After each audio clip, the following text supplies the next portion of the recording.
We're now joined by our good friend John Sarno, president of the Employers Association of New Jersey. Good to see you, John. Good to see you. Good morning. You got it. Hey, John, listen, we're taping on the 22nd of June. We'll be seeing later. Again, moving target here. The most significant workplace-related issues for employers would be?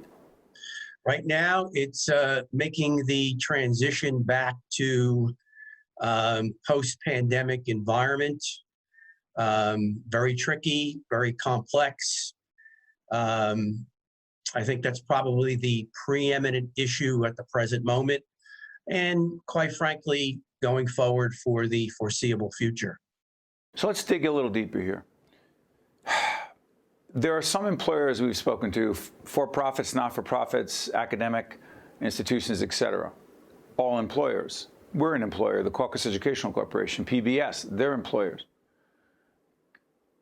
Why am I confused, and I'm not the only one, about whether employers can mandate that their employees get vaccinated?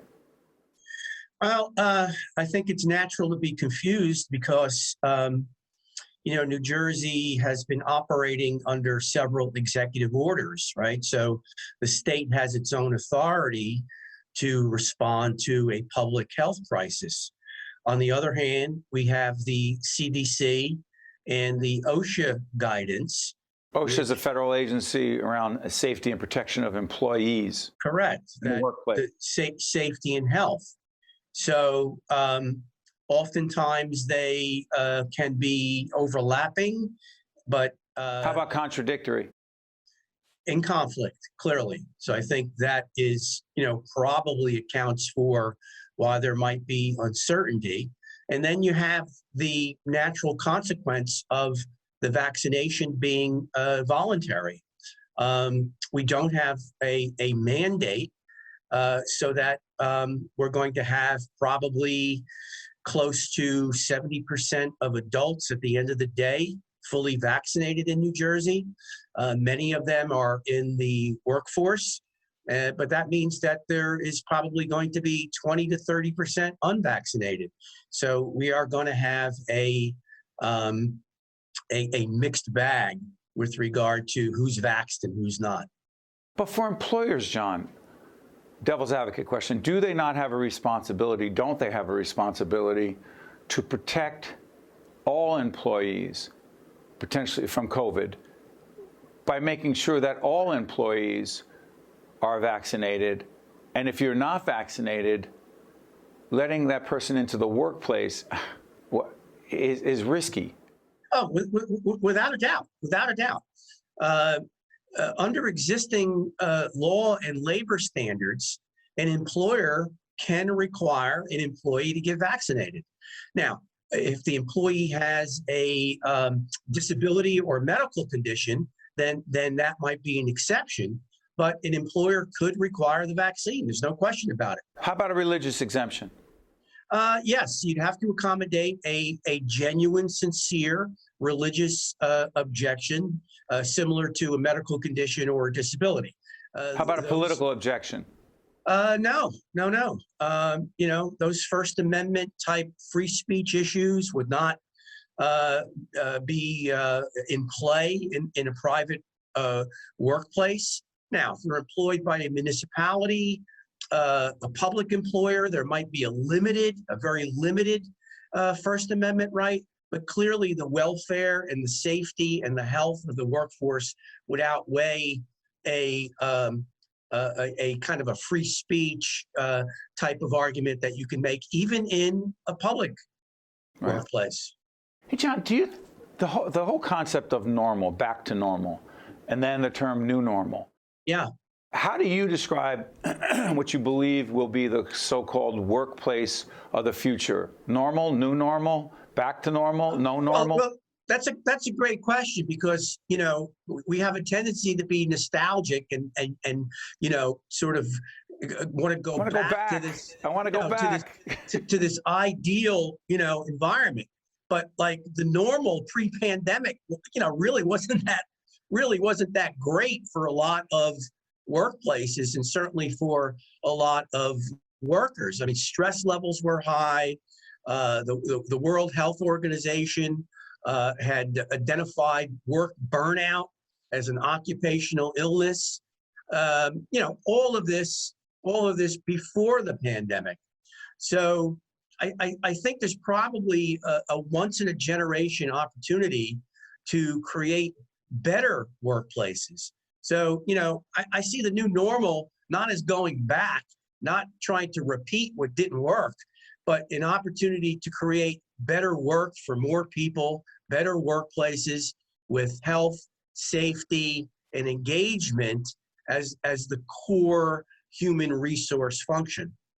John, it's been 16 months since, and the Caucus Educational Corporation, our production company, not alone in this, 16 months since I believe this second week of March 2020 that we have not been in an office together, but we're all functioning. We have a great team behind the scenes, a great producers, director, audio, camera. I'm in this studio with Scarlett, who's operating our camera, but everyone else is remote. But we're not everyone else, meaning we can function in our workplace this way, I don't know for how long, and it may be for the foreseeable future, a long-winded way of getting to this. For those who don't fall into that category and can't do what we're doing like this, do they not all have to go back to the office together? I mean, precisely, you hit it right on the head. The pandemic laid bare on multiple levels the inequities, both in the economy, in the workplace, and in our communities. So yes, you and I have had the privilege to work from home, right? By virtue of our occupation, by virtue of our education, by virtue of the businesses that we run. But for 80% in the service economy, which has to work face-to-face, they risk their lives. The essential workers put their lives at risk. And these are not like great paying jobs in any event. Healthcare,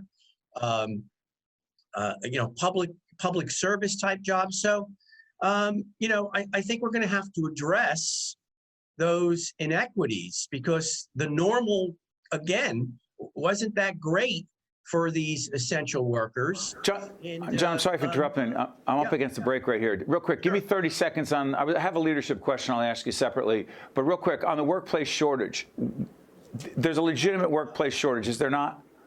Totally. Real? Totally real.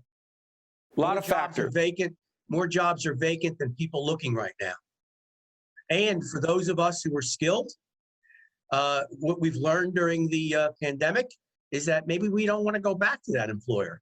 So not only are the job vacancies up, we have a 20-year high of people quitting their jobs right now. Now you got me thinking about all of our team, and I'm hoping, praying that nobody does that with us. Well, we have a job to do. I mean, that's our job. Yeah, we do. Right? As it's employers, to nurture and to mentor and to retain. Yeah, and creating that healthy, safe, productive environment. Hey, John Sarno, the president of the Employers Association of New Jersey. Thank you, John. You bet. Take care. See you soon. I'm Steve Adubato. That's Mr. Sarno. We'll be right back. Hi, I'm Joe Roth. In New Jersey, there are nearly 4,000 residents in need of a life-saving organ transplant, and one person dies every 3 days waiting for this gift of life. One organ and tissue donor can save 8 lives and enhance the lives of over 75 people. You have the power to make a difference and give hope. For information or to become an organ and tissue donor, visit www.njsharingnetwork.org and be sure to talk with your family and friends about this life-saving decision. Also brought to you by RWJ Barnabas Health, New Jersey Sharing Network, NJ Best, the Healthcare Foundation of New Jersey, the New Jersey Education Association, Summit Health, a provider of primary, specialty, and urgent care. Horizon Blue Cross Blue Shield of New Jersey, here when you need us most, now and always. And by the Fidelco Group,